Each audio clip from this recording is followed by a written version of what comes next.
কবরের জীবনটা আসল জীবন। বিশ্বনবী দোয়া করতেন, আল্লাহুম্মা ইন্না নাউযু বিকা মিন আযাবিল কবর। আল্লাহ, আমি আপনার কাছে কবরের আযাব থেকে পানাহ চাই, কবরের আযাব থেকে বাঁচতে চাই। এই কবরের মধ্যে অনেক ফিতনা হবে, অনেক সুয়াল হবে। কবরে প্রশ্ন আছে না নাই? কথা বলেন।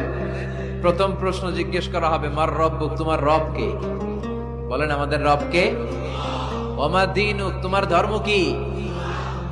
বিশ্বনবীর চেহারা দেখিয়ে বলা হবে, তারিফু মান হাযার রাজুল, এই লোকটারে চিনো? আমরা কি বলবো? আমরা চিনি, উনি আমাদের প্রিয় রাসূল মুহাম্মদুর রাসূলুল্লাহ সাল্লাল্লাহু আলাইহি ওয়াসাল্লাম। এরপরে জিজ্ঞেস করা হবে, এগুলো কোত্থেকে শিখলা? আমরা বলবো, কোরআন থেকে। ফায়ুফসাহু লাহু কবরুহু ৭০ যিরাআন। সুন্দর সুন্দর উত্তর করতে পারলে আপনার কবরটারে ৭০ হাত লম্বা করে দেয়া হবে। ইফতাহু লাহু বাবুন ইলাল জান্নাহ, জান্নাতের দিকে একটা দরজা লাগিয়ে দেয়া হবে। ইউলবাসু মিন লিবাসি আহলিল জান্নাহ, জান্নাতীদের পোশাক পরিয়ে দেয়া হবে। জান্নাতের পোশাক কেমন হবে জানেন? রেশমের পোশাক। ওয়া লিবাসুহুম ফিহা হারির, the dress will be in Jannah with fine green silk with the gold embroidery. জান্নাতে যারা থাকবে তাদের পোশাক হবে পাতলা সবুজ রঙের রেশমের কাপড়ের পোশাক, যেটার মধ্যে গোল্ডের, স্বর্ণের ডিজাইন করা, এমব্রয়ডারি করা থাকবে। ওই পোশাক পরিয়ে দেওয়া হবে। আর বলা হবে নাম কান্নাউমিল আরুস, বাসর রাতে জামাই যেমনি আনন্দে ঘুমায় তুমিও ঘুমাও। দুনিয়াতে অনেক কষ্ট সহ্য করছো, দুনিয়াতে পুলিশের দৌড়ানি, র্যাবের দৌড়ানি, আছে না নাই? ইসলামের পক্ষে যারা কথা বলে নিজ এলাকায় পরবাসী, আছে না নাই? মামলা হামলা, ঝক্কি ঝামেলা, ঝুঁকি একটার পর একটা, তার পিছু ছাড়ে না। সে ঘুমাইতেও পারে নাই, চিল্লায় বলেন ঠিক কিনা? আনন্দের ঘুম আমরা সেদিন দেব ইনশাআল্লাহ, কইবেন না?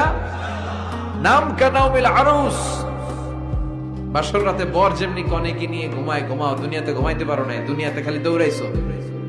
কি করছো? দৌড়ানির উপরে ছিল। আজকে দৌড়ানি নাই, আজকে দৌড়ানি হবে ওই দলে। কথা কন। যারা ইসলামের পক্ষে ছিল না, আজীবন ইসলামের বাঁশ দিয়েছে, আজকে ওদেরকে বাঁশ দেওয়ার পালা। সেদিন হিসেব উল্টে যাবে। কথা বলেন। এবার ওদেরকে প্রশ্ন করা হবে, তুই ক মার রব্বুক? কয় আমি জানি না। কি জানোস? কয় কিছুই জানি না। কি যে জানি না ওইটাও জানি না। দ্বিতীয় প্রশ্ন, ওয়ামা দীনুক, তোর ধর্মের নাম কি? কয় জানি না। ফেরেশতারা কয় আর প্রশ্ন বাকি একটা, তারপরে আমগো খেলা শুরু। ওমান হাযার রাজুল, do you know this person? দেখো তো এই লোকটারে চিনা চিনা লাগে কিনা। কয় না, চিনি না, আমি কিচ্ছু জানি না, আমি কিচ্ছু মনে করতে পারছি না। খালি আমি মদ খাইতাম আর চিয়ার্স করতাম, এটা মনে আছে। আমি ইসলামের বিরুদ্ধে দৌড়াতাম, ইসলামের পক্ষের শক্তির উপর হামলা চালাতাম, এগুলো মনে আছে। কোরআনের বিরুদ্ধে ছিলাম, ইসলামের বিরুদ্ধে ছিলাম, বিশ্বনবীর বিরুদ্ধে ছিলাম। বিশ্বনবীর বিরুদ্ধে আমি বিষোদাগার করতাম, ইসলামের বিরুদ্ধে আমি জনপ্রচারণা চালাতাম। আজীবন আমার জীবনটারে আমি কাটিয়েছি ইসলামের বিপক্ষে। সুদ, ঘুষ, দুর্নীতি, যৌতুক, মদ ছিল আমার নিত্য সঙ্গী। আমি কিচ্ছু মনে করতে পারছি না, আমার ধর্ম নাই, আমার কিছুই মনে নাই। ফেরেশতারা বলবে, ঠিক আছে, এবার আমগো খেলা শুরু। ফায়ুতরাকু বিমাতারিকা মিন হাদিদ, লোহার হাতুড়ি দিয়ে এবার ওর পিটানো শুরু হবে। পিটাতে পিটাতে ওর গায়ের গোশত আর মাসেল গুলো থেতলে ফেলা হবে। ইকালু লিল আরদি ইলতাইমি, জমিনকে বলা হবে চাপ দাও। ফাতাখতালিফু আদলাউ, ওয়াল আয়াযু বিল্লাহ। কবরের এক পাশের মাটি আরেক পাশের মাটি এমন ভাবে চাপ দিবে, ডান পাশের পাজরের হাড় বাম দিকে ঢুকে যাবে, বাম দিকের হাড়টি ডান পাশে এসে যাবে। ওর চিৎকারে পুরো কবরস্থানটা থারথার করে কাঁপবে। ওরে বাঁচানোর তখন কেউ থাকবে না। ওর ক্ষমতা, ওর দাপট, ওর হুঙ্কার, ওর অহংকার ওরে বাঁচাতে পারবে না। চিল্লায় বলেন ঠিক কিনা? হাত্তা সা, কিয়ামত পর্যন্ত, কিয়ামত পর্যন্ত এই দুর্বিষহ জীবন সময় তার কাটতেই থাকবে। আল্লাহ, কবরের এই আযাব থেকে তুমি আমাদেরকে বাঁচাও। সূরাতুল মুলক যারা নিয়মিত তেলাওয়াত করবে, আল্লাহর মেহেরবানিতে তাদের কবরে কোনো আযাব হবে না। পড়তে রাজি আছেন? কথা কয় না। পড়তে রাজি আছেন সবাই? বিষ্ণু বললেন, এখানেই শেষ নয়, আরো আছে। শাফাআত লি সাহিবিহা, এই সূরাটা কিয়ামতের দিন এই সূরা যে তেলাওয়াত করবে তার পক্ষে সুপারিশ করবে। কোরআন যদি আপনার বিপক্ষে আল্লাহর কাছে নালিশ করে, আপনার বাঁচার কোনো উপায় আছে? আপনার পিসাব আপনারে বাঁচাইতে পারবে? তাহলে আপনার দলের নেতা কথা কন, কেউ বাঁচাইতে পারবে আপনারে? কোরআন যেমনি আপনার বিরুদ্ধে দাঁড়ালে আপনারে বাঁচাতে পারবে না, কোরআন তেমনি আপনার পক্ষে দাঁড়ালে আল্লাহ আপনারে ফেলে দিতে পারবে না। কোরআন আপনার পক্ষে থাকলে আল্লাহ আপনাকে দয়া করবেনি। বিশ্বনবী বলেছেন, ইকরাউল কুরআন ফাইন্নাহু ইয়াতি ইয়াউমাল কিয়ামাতি শাফিআন লিআসহাবি।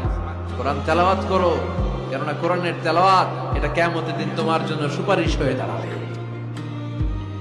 এজন্য বিশ্বনবী বললেন, যে ব্যক্তি সূরাতুল মুলক নিয়মিত তেলাওয়াত করবে, এই সূরাটা কিয়ামতের দিন ওই তেলাওয়াতকারীর জন্য আল্লাহর কাছে সুপারিশ করবে। এখানেই শেষ নয়, বিশ্বনবী বললেন, খাসামাত আন সাহিবিহা, এই সূরা যে তেলাওয়াত করবে তার পক্ষে আল্লাহর সাথে এই সূরাটা দাঁড়িয়ে তার পক্ষ নিয়ে আল্লাহর সাথে তর্ক করবে, ঝগড়া করবে। আল্লাহ তুমি ওরে জান্নাত দিবা না কেন? ওরে মাফ করবা না কেন? তুমি না গফুর, তুমি না গফফার, তুমি না রহিম, তুমি না রহমান, তুমি মাফ করে দাও। ও মিয়া, সুপারিশ করতেছে কে? সূরাতুল মুলক। সুবহানাল্লাহ কইবেন না? কতক্ষণ এই তর্ক আল্লাহর সাথে সে চালাবে? হাত্তা আদখালাহুল্লাহুল জান্নাহ, যতক্ষণ না আল্লাহ তার জান্নাতে না ঢুকায়। এখানেই শেষ নয়, বিশ্বনবী বললেন, মান কারাআ বিহা ফি লাইলাতিন ফাকাদ আকসারা ওয়া আতাবা, রাত্রি বেলায় যে এই সূরাটা তেলাওয়াত করবে পুরো রাতটাকে বরকতময় করে দিবে কে? এজন্য বিশ্বনবী বলেন, আমি চাই আমার সব উম্মত এই সূরাটা মুখস্থ করে নেক। আমার চাই আমার ছোট বড় আবাল বৃদ্ধ বনিতা সব উম্মতের হৃদয়ের মধ্যে এই সূরাটা গাঁথা থাক, মুখস্থ থাক, হিফজ করা থাক। আমরা বিশ্বনবীর উম্মত না? কথা কর। নবীর এই আশাটা আমাদের পালন করার দরকার আছে না নাই? আমরা কি পারি না এই সূরাটা মুখস্থ করে রাখতে? মাত্র 30 আয়াত, প্রতি মাসে কয়দিন? প্রতিদিন এক আয়াত করে মুখস্থ করলে লাগে কয়দিন?